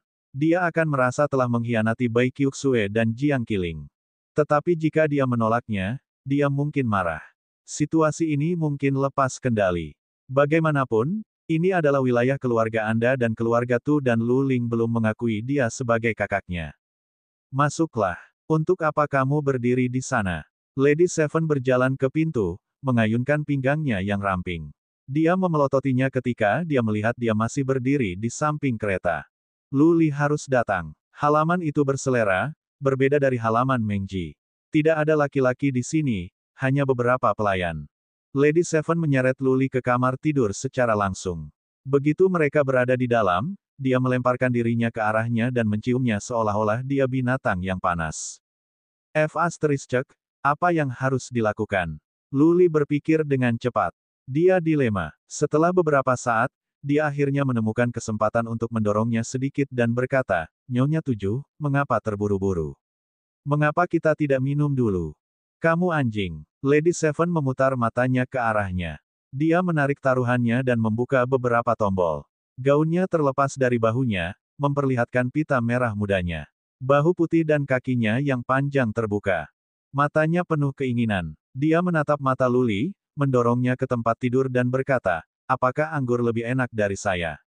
Ayo, Mengji, mari kita nikmati malam yang indah." Boom! Luli merasa pikirannya telah meledak. Lady Seven bersandar di tempat tidur. Dia menarik ikat pinggangnya. Sekarang dia benar-benar ditelanjangi. Melihat matanya yang menggoda, Luli merasakan gelombang keinginan yang kuat. Dia hampir kehilangan kendali atas dirinya sendiri. Bang! Tepat pada saat itu, suara teredam datang dari luar, yang mengejutkan Luli dan Lady Seven. Luli menginspeksi dengan kekuatan batin dan melihat seorang pria muda tampan mengamuk dengan pedang di tangannya. Sialan, tertangkap basah berzinah. Melihat tuan muda yang dikukus itu, Luli memiliki teori tentang apa yang akan terjadi. Pasti suami Lady Seven, Yuyi datang untuk menangkap mereka beraksi. Bang! Sebelum Lady Seven sadar, pintu ditendang terbuka. Pria muda itu berjalan dengan pedang siap. Dia menatap Lady Seven dan Luli dengan dingin dan berkata, Tuki, kamu sibuk, ya. Beraninya kamu membawa satu ke halaman. Juga seorang pria seperti dia, serius. Kamu mungkin tidak merasa malu tetapi keluarga Yu adalah. Jika saya tidak membunuh Anda berdua hari ini, saya tidak akan menganggap diri saya sebagai murid keluarga Anda. Petik 2. Bab 579, Panci yang memanggil Ketel kembali. Itu memalukan bagi Luli. Terperangkap dalam perzinahan akan membuat orang memalukan. Tapi Luli tidak pernah berpikir untuk memukul Lady Seven atau berhubungan dengannya, jadi dia tidak bersalah. Sekarang setelah itu terjadi, Luli harus memikirkan cara untuk menyelesaikan masalah ini, yang tidak mudah baginya. Orang itu adalah tuan muda dari keluarga Anda. Jika Luli membuat keributan, dia tidak akan bisa pergi tanpa tergores. Tetapi jika tidak, Yu Yi tidak akan membiarkannya pergi. Tentunya Luli tidak akan hanya berdiri di sana dan membiarkan dirinya terbunuh. Lady Seven juga tidak bisa tetap tenang. Tidak ada wanita yang berzina yang tertangkap basah oleh suaminya sendiri. Tapi dia pulih dengan cepat. Dia menutupi tubuhnya yang telanjang dengan selimut, duduk dan berkata, kamu Yi, apakah ini benar-benar perlu? Pernahkah kamu bermain-main dengan banyak wanita sebelumnya? Kamu adalah panci yang menyebut ketel gelap. Jangan lupa bahwa kamu menekan pada mengaku dan mematahkan Anda. Jika Anda tidak melakukan hal itu, apakah saya akan seperti ini? Jangan membuat masalah besar dari ini. Saya tidak peduli jika keluarga Anda akan malu. Petik 2. Kamu Isabel, aku akan membunuhmu. Setelah luka-lukanya dibuka kembali, Yu Yi menjadi sangat marah. Pria sensitif tentang reputasi mereka. Yu Yi merasa dia berada di bawah penghinaan terburuk ketika masalah kamar tidurnya diberitahu di hadapan orang lain. Yu Yi mengayunkan pedangnya pada Lady Seven sekaligus. Tapi Lady Seven menatapnya dengan mengejek. Dia tidak menyembunyikan atau menghindar dan hanya berkata dengan tenang, silakan, bunuh aku. Mari kita lihat apa yang akan Anda sampaikan kepada keluarga Tu. Kata-kata Lady Seven membuat Yu Yi panik. Pada akhirnya, dia memindahkan pedangnya, memotong tempat tidur menjadi dua. Dia menghancurkan Lady Seven dengan tangan lain. Aku akan membunuh pria brengsek ini dulu dan kemudian aku akan menyiksa dan membunuhmu. Yu Yi berbalik dan menatap Luli dengan marah. Dia mulai menggunakan pedangnya di Luli. Yu Yi berada di puncak alam abadi, yang bukan apa-apa untuk Luli. Ekspresinya mulai berubah serius pada saat ini. Dia telah mengambil keputusan. Bukan cita-citanya berhubungan dengan Lady Seven sehingga dia tidak perlu merasa bersalah. Di sisi lain, Yu Yi pernah mencoba melanggar Luling, yang telah mengubah Yu Yi menjadi musuh bebuyutan Luli. Tidak banyak yang perlu dikhawatirkan sekarang untuk Luli. Kekuatan psikisnya yang kuat melonjak ke Yu Sol Sol Pon dan mengejutkannya masih tepat di tempat. Luli mengulurkan tangannya, meraih leher Yu Yi dan mengangkatnya. Lady Seven dihancurkan tetapi dia telah melupakan rasa sakit dan tubuhnya yang telanjang. Dia menatap Luli dengan khawatir dan tidak mengira meja itu telah berubah. Dia melihat bahwa Luli telah sedikit berbelok, meraih leher Yu Yi sambil menyambar pedang Yu Yi dengan tangan lain dan menekannya ke leher Yu Yi. Luli berada pada tahap awal dari alam abadi dan Yu Yi puncak. Meskipun Yu Yi adalah tuan muda yang dimanjakan dengan kemampuan kecil, masih mengejutkan bagi Lady Seven untuk melihatnya kewalahan dengan cara yang mudah. Mencatat Yu Yi bukanlah bagian yang sulit. Yang sulit berbohong tentang bagaimana menyelesaikan masalah ini. Luli menoleh ke arah Lady Seven dan bertanya, apakah kita akan berada dalam masalah segera jika aku membunuhmu Yi? Maksudku, apakah kita akan baik-baik saja selama 10 hari? Aku tidak berpikir itu penting setelah perang dimulai. Tidak, Lady Seven menggelengkan kepalanya dan berkata, Yu Yi adalah murid keluarga Yu langsung. Dia memiliki jimat giok kehidupannya di keluarga Yu. Mereka akan segera tahu jika dia mati. Kamu benar, dia tidak bisa mati sekarang. Luli mengerutkan kening dan berkata setelah berpikir, kalau begitu, kita harus menguncinya sekarang. Kita bisa mengusirnya keluar kota setelah perang dimulai. 3 pasukan bisa membunuhnya. Alis Lady Seven dirajut bersama. Dia masih shock dan bingung. Dia tidak tahu apa yang harus dilakukan pada tahap ini. Kamu Yi tidak bisa dibunuh. Tetapi mereka juga akan berada dalam masalah jika keluarga Anda mengetahui bahwa Anda Yi dikunci. Di sisi lain, jika mereka membiarkan Yu Yi pergi, dia akan membuat keributan. Ini adalah teka-teki. Pakai pakaianmu. Biarkan pelayan menutup pintu dan katakan pada mereka untuk tidak mengatakan apa-apa. Luli berkata dengan dingin. Kata-katanya memungkinkan tanpa keraguan. Lady Seven segera mengenakan pakaiannya dan berjalan keluar untuk memberi beberapa pelayan-pelayan. Itu semua terjadi begitu cepat sehingga pelayan di luar tidak bereaksi. Mereka tidak pergi untuk meminta bantuan. Ketika Lady Seven kembali, Luli duduk di kursi dengan nyaman. Andai terjatuh ke tanah.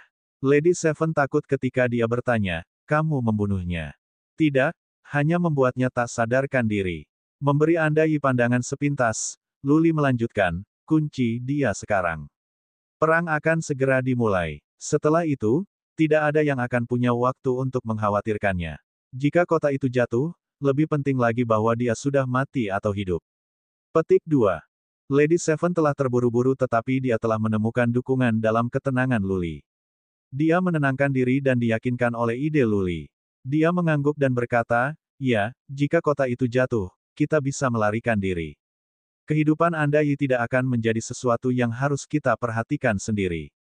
Perang akan segera dimulai dalam beberapa hari. Kita bisa mengurungnya selama ini, waktu. Petik 2. Luli menenangkan pikirannya. Setelah perang dimulai, jika itu berjalan dengan baik, Luling bisa bersatu kembali dengannya. Jika tidak, dia akan membawa Luling dengan paksa. Hal terakhir yang dia khawatirkan adalah kematian Yuyi. Luli mengeluarkan Demon Trapping Chains segera untuk mengikat Yuyi dan melemparkannya ke ruangan lain.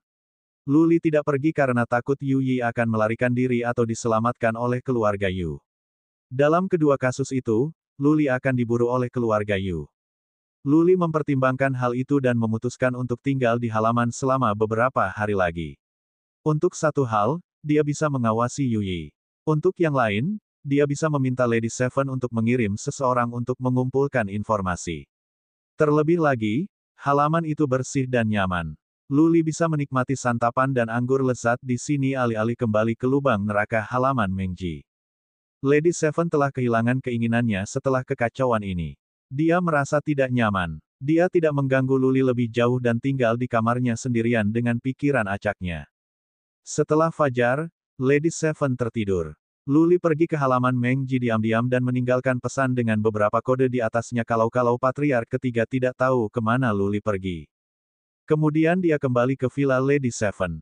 Dia duduk di sebelah Yuyi dan berkultivasi. Yuyi terbangun setelah beberapa saat tetapi pingsan lagi. Lady Seven mendengar suara itu sehingga dia datang untuk melihat. Ketika dia melihat Luli duduk di sebelah Yuyi, berkultivasi dengan nyaman, dia entah bagaimana merasa santai. Tetapi dia dalam semangat rendah dan kembali ke kamarnya untuk tidur. Nyonya 7 masih tidur pada siang hari. Seorang pria melayang seperti bayangan. Pelayan tidak memperhatikan apapun. Dia memasuki kamar Luli secara langsung. Luli membuka matanya dan menatap Patriark ketiga, mengisyaratkan dia untuk tidak berbicara. Kemudian Luli mengeluarkan kuas tulis dan beberapa kertas di mana ia menulis banyak kata sebelum menyerahkannya kepada Patriark ketiga. Dia mengatakan kepada Patriark ketiga secara tertulis bahwa dia telah mengkonfirmasi bahwa Saintes adalah Luling dan meminta Patriark ketiga untuk memikirkan cara untuk meninggalkan kota dan meminta Dewa Meng dan Ye Cha menemukan tempat untuk bersembunyi di luar kota sehingga mereka bisa datang untuk menyelamatkan atas perintah Luli kapan saja. Ketika perang dimulai, prajurit yang kuat akan berkerumun. Master of Aula Awan Hanyut yang berada di alam sovereign manusia akan pergi pasti. Selama tidak ada pejuang realm sovereign manusia di kota, Dewa Meng bisa masuk dan mengalahkan yang lain untuk membawa Luling pergi. Patriark ketiga terhibur oleh berita besar bahwa orang suci itu Luling. Itu akan membuat upaya penyelamatan mereka jauh lebih mudah. Luli dan Patriark ketiga membahas kode-kode yang akan mereka gunakan sebelum Patriark ketiga pergi dengan diam-diam untuk menghubungi Dewa Meng dan Ye Cha. Luli duduk lagi untuk bermeditasi, menunggu perang yang akan datang. Bab 580, Penyesatan. Luli memulai hari-harinya di Villa Lady Seven. Prajurit datang bersama-sama dalam kerumunan di Drifting Cloud Region. Puluhan juta dari 3 pasukan menyerbu jalan mereka ke 3 kota besar di kota awan melayang. Awan perang ada di atasnya. Hilangnya tubuh pesolek tidak menarik banyak perhatian dari keluarga Yu. Luli dan Lady Seven tetap berada di dalam rumah. Lady Seven mengirim pelayan kembali ke keluarga Tu untuk mengumpulkan informasi. Keluarga Yu diam. Tidak ada yang peduli dengan Anda Yi. Semua pemimpin senior berkumpul di Drifting Cloud Hall setiap hari untuk membahas tentang peperangan. Anda Yi disimpan di villa. Setiap kali dia bangun, Lu Li akan menjatuhkannya lagi. Yu Yi tidak pernah membuat keributan dan dia tidak pernah memiliki kesempatan untuk melakukannya. Tapi Lady Seven memang mengendalikan keinginannya. Dia tidak berani membujuk kesenangan duniawi itu lagi. Dia tampak sakit-sakitan dan khawatir. Menurut berita yang dibawa kembali oleh pelayan, kota akan dikepung dalam waktu 1 hari. Tentara dari 3 pasukan dibagi menjadi 3 pasukan, meluncurkan serangan di Stormy Cloud City, Drifting Cloud City dan Flint Cloud City. Tapi tidak ada yang bisa tahu pasukan mana yang menggertak dan mana yang tidak atau di mana pejuang rilem manusia Sovereign berada. Pengintai biasa tidak akan menawarkan bantuan apapun pada saat-saat seperti ini. Oleh karena itu, Lu Li memiliki kesempatan untuk tinggal di Villa Lady Seven. Yang lain tidak akan menemukan siapapun bahkan jika mereka pergi ke halaman Mengji. Lu Li telah memutuskan untuk bersembunyi di sini dan mengambil pendekatan menunggu dan melihat. Semakin banyak prajurit di jalan. Warga biasa dilarang keluar. Siapapun yang berkeliaran di kota tanpa perintah akan dianggap sebagai mata-mata dan ditangkap. Lu Li menjadi gelisah. Jika ketiga kekuatan memutuskan bahwa target utama mereka adalah Drifting Cloud City, maka dia tidak akan bisa mengendalikan situasi. Dengan beberapa pejuang rilem manusia Sovereign rilem berperang di Drifting Cloud City, Dewa Meng akan ditolak kesempatan untuk menyelinap masuk. Bahkan jika dia menyelinap masuk, dia akan dibunuh segera setelah dia diekspos. Tolong, jangan fokus pada Drifting Cloud City. Lu Li berdoa pada dirinya sendiri. Jika 3 kekuatan bisa fokus pada 2 kota lainnya, Master dari Aula Awan Hanyut akan membawa bala bantuan kuat berakhir. Bijaksana dan luar biasa seperti Lu Ling, dia harus menjadi penasihat militer. Para penasihat angkatan darat biasanya mengambil alih komando di area belakang untuk memperhitungkan seluruh situasi dan merencanakannya. Begitu ada yang tidak beres, Lu Li hanya bisa mengirim sinyal dan Dewa Meng akan bisa pergi ke kota awan hanyut untuk mengeluarkan Lu Ling. Jelas bahwa Lady Seven tidak tidur nyenyak. Dia merasa rendah. Menjelang gelap, dia makan sesuatu dan pergi sendiri. Lu Li sedang tidak ingin bergaul dengannya. Yang terbaik adalah dia bisa meninggalkannya sendirian. Lu Li berkultivasi sepanjang malam. Keesokan harinya, datanglah beberapa seruan pertengkaran yang mengkhawatirkan. Kota itu menjadi kacau balau.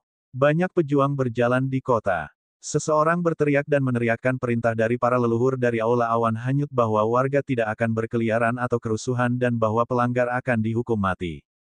Lady Seven menyelinap keluar dari tempat tidurnya dengan panik. Dia mengenakan gaun tidur longgar dengan banyak tempat kosong. Gaun itu sangat Itu sedang terjadi. Mereka bertempur. Lady Seven berjalan tanpa alas kaki dan ketakutan. Dia telah mengambil sikap yang acuh tak acuh terhadap perang, mengklaim bahwa dia pikir kematian lebih baik. Tetapi ketika perang benar-benar terjadi, dia merasa takut karena insting. Bagaimanapun, dia adalah seorang gadis yang tidak bisa tetap tenang dalam menghadapi masalah serius. Lu Li tidak memiliki emosi. Dia berkata dengan tenang, jangan panik. Suruh seseorang di luar sana untuk mengorek informasi. Bahkan jika tentara ingin membunuh mereka, ada pejuang kuat dari Aula Awan Hanyut. Kita akan menemukan peluang untuk melarikan diri. Cara Lu Li yang tidak tergesa-gesa dan tenang menginfeksi Lady Seven. Dia mengangguk dan berjalan keluar, memanggil pelayan di Fate Wheel Realm untuk bertanya tentang informasi. Mengingat bahwa pelayan Lady Seven juga berasal dari keluarga Tu, dia bisa keluar tanpa ada yang menemukan masalahnya. Di sisi lain, jika seseorang dari keluarga kecil berkeliaran, mereka akan dianggap sebagai mata-mata. Lady Seven pergi untuk berganti menjadi gaun hitam. Dia kembali, duduk di sebelah Lu Li dan menunggu dengan gelisah. 2 jam berlalu sebelum pelayan kembali. Tetapi dia tidak mengumpulkan banyak informasi. Dia hanya mengetahui bahwa ada jutaan di luar kota awan yang melayang dan para pejuang yang kuat tidak jarang. Drifting Cloud Hall telah mengirim banyak prajurit ke tembok kota dan formasi perlindungan diaktifkan. Tapi dia tidak tahu banyak lagi. Lu Li memperhatikan formasi perlindungan diaktifkan. Sudah subuh. Formasi itu seperti mangkuk biru terbalik di atas kota. Namun, Lu Li tidak tahu seberapa kuat formasi itu. Dia tidak keluar sesuka hati dan terus menunggu di halaman dengan tenang. Lady Seven gelisah. Dia mondar-mandir di halaman. Para pelayan ketakutan pucat. Jika kota itu dirusak dan Drifting Cloud Hall dikalahkan, pelayan seperti mereka biasanya harus menghadapi akhir yang menyedihkan. Paling tidak suasana di kota itu sangat tertekan. Banyak warga sipil telah dipindahkan sehingga tidak ada kerusuhan skala besar. Semuanya masih dalam kendali Drifting Cloud Hall. Waktu terus berjalan. Pasukan belum meniru serangan mereka. Luli menaikkan harapannya. Tampaknya ketiga pasukan akan menargetkan dua kota lainnya. Tapi itu ada alasan. Flint Cloud City dan Stormy Cloud City terletak di depan Drifting Cloud City. Jika ketiga pasukan tidak mengalahkan dua mantan pertama dan berusaha di kota awan melayang sejak awal, tiga pasukan akan berada di antara Skyla dan Charybdis. Secara teoritis, ketiga kekuatan harus mengambil pendekatan bertahap dan menyerang dua kota lainnya terlebih dahulu. Luli terus memandang keluar jendela, menunggu formasi teleportasi di kota diaktifkan. Setelah dua kota lainnya diserang, Drifting Cloud City harus mengirim bala bantuan. Sekarang bagian luar kota dikelilingi oleh para prajurit, bala bantuan harus dikirim melalui formasi teleportasi. Berdengung. Menjelang malam, sinar cahaya tiba-tiba ditembakkan ke langit dari pusat kota. Itu diikuti oleh lebih banyak sinar cahaya. Luli menginspeksi dengan kekuatan psikis segera, membuang semua kekhawatirannya keluar jendela. Pasti ada banyak pejuang kuat di kota yang mengamati dengan kekuatan batin. Satu lagi tidak akan diperhatikan. Baik, melihat banyak prajurit yang kuat melangkah ke formasi teleportasi, Luli sangat gembira. Itu semua berkembang seperti yang dia harapkan. Tiga kekuatan menyerang di Flint Cloud City dan Stormy Cloud City. Kota awan hanyut mengirim bantuan. Luli tidak berani berhenti mengamati untuk satu saat. Dia mencoba merasakan alam para pejuang yang kuat dengan kekuatan psikis. Jika Master Aula hanyut awan dari alam manusia berdaulat pergi, Luli kemudian akan dapat memanggil Dewa Meng setiap saat. Memang ada banyak prajurit yang mengamati dengan kekuatan batin. Luli tidak terlihat. Tidak ada prajurit Realm Sovereign manusia. Luli mengerutkan kening setelah beberapa saat. Semua bantuan yang dikirim berada di alam Noble Lord. Tidak ada alam manusia berdaulat yang terlihat di antara mereka. Hanya ada ratusan prajurit Realm Lord Realm. Lebih dari setengah pejuang kuat di kota itu mungkin dikirim untuk membantu dua kota lainnya. Berdengung. Setelah waktu untuk tiga dupa untuk membakar, dari ujung belakang istana aula awan melayang datang gelombang ki dan energi yang kuat yang telah menyelimuti seluruh kota. Kemudian beberapa orang berteriak keluar dan berlari ke formasi teleportasi. Tuan aula awan hanyut. Luli bahkan merasa jiwanya bergetar. Akhirnya, Master Drifting Cloud Hall bergerak. Ketika dia meninggalkan Drifting Cloud City, itu pada dasarnya tanpa pertahanan untuk Luli. Dia dan Dewa Meng bisa dengan mudah menyapu bersih. Ledakan. Namun, apa yang terjadi selanjutnya mengejutkan Luli dan semuanya di kota. Tepat ketika Master Aula hanyut awan yang ditinggalkan oleh formasi teleportasi, seorang prajurit Realm Lord Nobeem di kota mulai menghancurkan formasi teleportasi yang berubah menjadi debu. Biaya. Banyak yang berteriak ketika para prajurit terbang dari luar Drifting Cloud City. Mereka mulai menyerang pada perisai perlindungan di atas Drifting Cloud City. Perisai itu bergetar hebat. Tidak, ada yang salah. Luli ketakutan. Ada dua pejuang di luar yang pasti di alam sovereign manusia. Jelas, ini tipuan. Drifting Cloud Hall telah ditipu. Target sebenarnya dari ketiga kekuatan adalah Drifting Cloud City. Yang terburuk telah menjadi kenyataan. Bang! Luli menginjak kepala Yuyi dan yang terakhir meninggal segera. Luli keluar. Kota awan hanyut sedang mengalami perubahan besar. Dia harus pergi ke Luling sesegera mungkin. Jika dia harus mati bersamanya. Bab 581, Valen City. Wosh, wosh, wosh. Luli tidak sendirian. Banyak prajurit di kota terbang dan lebih banyak panik. Formasi teleportasi dihancurkan berarti bahwa prajurit kuat yang dikirim tidak dapat diteleportasi kembali. Dengan dua prajurit Realm manusia sovereign di luar kota, berapa lama perisai perlindungan kota bisa bertahan? Drifting Cloud City, Flint Cloud City dan Stormy Cloud City adalah simpul dari sebuah segitiga. Mereka tidak jauh dari satu sama lain. Tapi ini adalah istilah yang relatif di awan dataran. Memang ada jarak antara ketiga kota itu. Bahkan prajurit Realm manusia Sovereign Real harus menghabiskan 1 jam untuk terbang kembali di atas kecepatan mereka. Tidak ada prajurit kerajaan Sovereign manusia di Drifting Cloud City tetapi ada dua di luar. Pada saat dua pejuang rilem manusia Sovereign Real dari Aula Awan Hanyut kembali, kota Awan Hanyut akan menjadi kota orang mati. Begitu jutaan pejuang di luar mendobrak kota, semua warga sipil di dalamnya akan menjadi ternak atas belas kasihan para pembantai. Bang, bang, bang. Dari alun-alun terdengar beberapa suara. Mall yang menghancurkan formasi teleportasi langsung terbunuh. Meski begitu, kota itu berantakan. Banyak warga sipil merasakan teror luar biasa. Mereka menatap putus asa pada prajurit padat di luar dan dua prajurit rilem manusia Sovereign. Luli bergegas menuju Drifting Cloud Hall. Beberapa prajurit memang memperhatikannya tetapi mereka juga melihat tanda-tanda pengintai di tangannya sehingga mereka tidak menghentikannya. Tidak ada orang lain yang memperhatikan prajurit yang tidak penting dari alam abadi. Luli tidak terbang ke sana. Ini adalah keputusan yang cerdas. Kalau tidak, dia akan dihentikan. Dia berusaha untuk memeriksa aula Drifting Cloud dengan kekuatan psikis.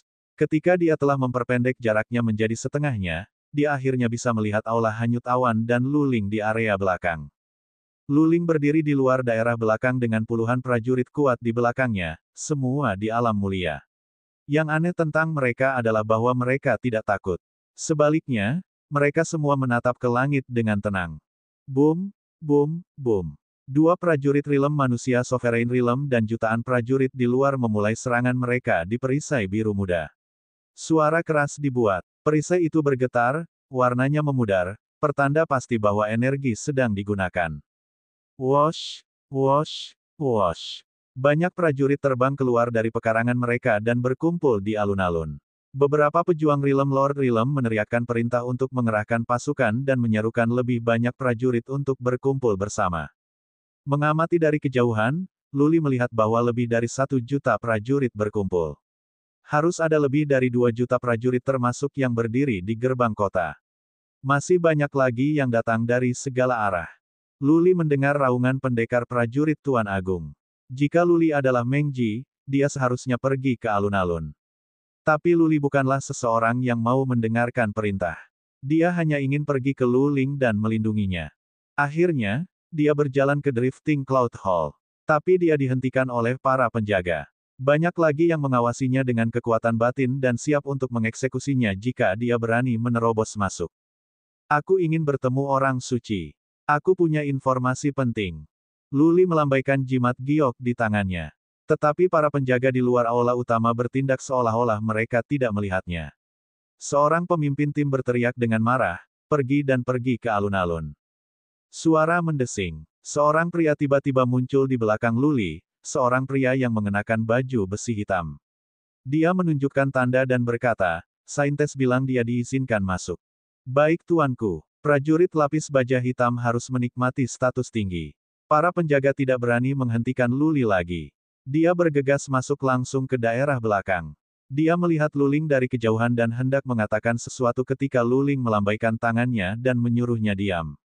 "Berdiri di sana," Luling berkata dengan acuh tak acuh dan dia tidak memperhatikan Luli lagi. Dia terus menatap langit dengan tenang seolah dia sedang menunggu perisai untuk dipecahkan. Saintes. Ada banyak prajurit berdiri di sekitar Luling dan lebih banyak pengintai bersembunyi. Luli tidak memiliki keberanian untuk memanggil saudara perempuannya di depan umum. Dia harus menemukan cara lain dan berkata, situasinya kritis. Ketika perisai itu rusak, lari bersamaku, oke. Banyak bangsawan Rilem Lord Rilem menatap Luli seolah dia idiot. Dia hanya pada tahap awal dari alam abadi dan dia ingin membawa Luling, yang berada di tahap tengah dari alam mulia Lord pergi bersamanya. Apakah dia gila? Juga, dengan begitu banyak prajurit Rilem Lord Rilem di sini, apakah Luling membutuhkan prajurit Rilem abadi untuk melindunginya? Luling bahkan tidak memandang Luli ketika dia berkata dengan dingin, tetap di sana dan jangan bicara. Ini perintah. Luli menatapnya dan menahan diri untuk tidak melakukan lebih banyak tindakan. Ada terlalu banyak prajurit kuat di dekatnya, setidaknya 10 di antaranya berada di puncak Rilem Lord Nobeem. Lebih banyak pengintai yang mengintai. Jika dia membawa Luling pergi dengan paksa, perkelahian mungkin pecah. Boom, boom, boom. Perisai itu berada di bawah serangan konstan. Itu menjadi setengah transparan dan bisa retak kapan saja sekarang. Prajurit di kota berkumpul. Ada lebih dari 3 juta dari mereka, jumlah yang hampir sama dengan tentara di luar. Drifting Cloud City adalah tempat kantor pusat Drifting Cloud Hall berada. Tidak mengherankan bahwa ada pasukan besar dikerahkan di sini. Tapi satu-satunya ksatria Realm manusia sovereign alam terpikat pergi bersama dengan lebih dari setengah prajurit Realm Lord Realm. Oleh karena itu, nomor genap tidak akan menawarkan bantuan apapun bagi kota Cloud hanyut. Perbedaan dalam ranah prajurit menjadi penting. Ketika seorang prajurit Realm manusia sovereign Realm datang dengan 10.000 prajurit biasa, mereka dapat dengan mudah mengalahkan pasukan 1 juta. Tidak ada yang bisa berdiri melawan kekuatan seorang prajurit Realm manusia sovereign Realm. Terlebih lagi, Realm manusia sovereign dapat memilih bertarung dengan komandan musuh-musuhnya. Begitu komandan dan pemimpin senior pasukan dibunuh, peringkat moral akan turun. Tentara akan segera runtuh. Lu Li bukan seorang komandan yang terampil. Namun demikian, dia adalah Kaisar Gurun Utara. Dia memiliki beberapa pengalaman. Yang membingungkannya adalah, situasinya tidak bisa lebih jelas. Bagaimana mungkin Lu Ling dan prajurit Realm Lord Realm tetap tenang pada saat-saat seperti ini?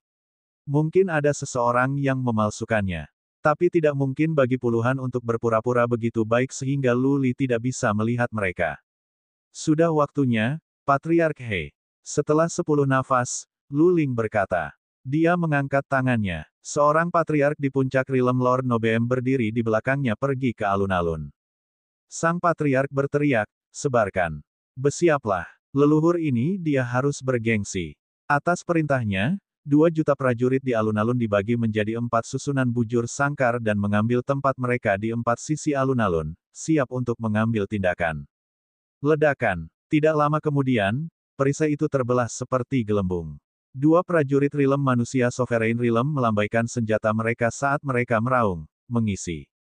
2 prajurit Realm sovereign manusia dengan lebih dari 100 prajurit di Realm Lord Realm dan Realm abadi mengambil alih dan berlari menuju alun-alun. Senjata paling tajam dari semua, prajurit Realm manusia sovereign, harus diterapkan di mana itu paling cocok. Mengingat bahwa 2 juta prajurit berkumpul di alun-alun, siap untuk mengambil tindakan, 2 prajurit Realm manusia sovereign tidak bisa membuat keputusan yang lebih bijaksana daripada menyerang di sini. Begitu 2 juta prajurit dikalahkan, maka semua warga sipil di kota awan yang melayang akan menjadi rentan dan akan menjadi mangsa pembantaian yang disengaja. Biaya. Dari semua sisi Drifting Cloud City, terdengar gemuruh yang mengguncang bumi. Lebih dari 3 juta prajurit mengerumuni Drifting Cloud City. Tatapan dingin memantul dari senjata di bawah sinar bulan. Itu seperti kemunculan tiba-tiba tentara dari neraka, di sini untuk memanen semua kehidupan di kota.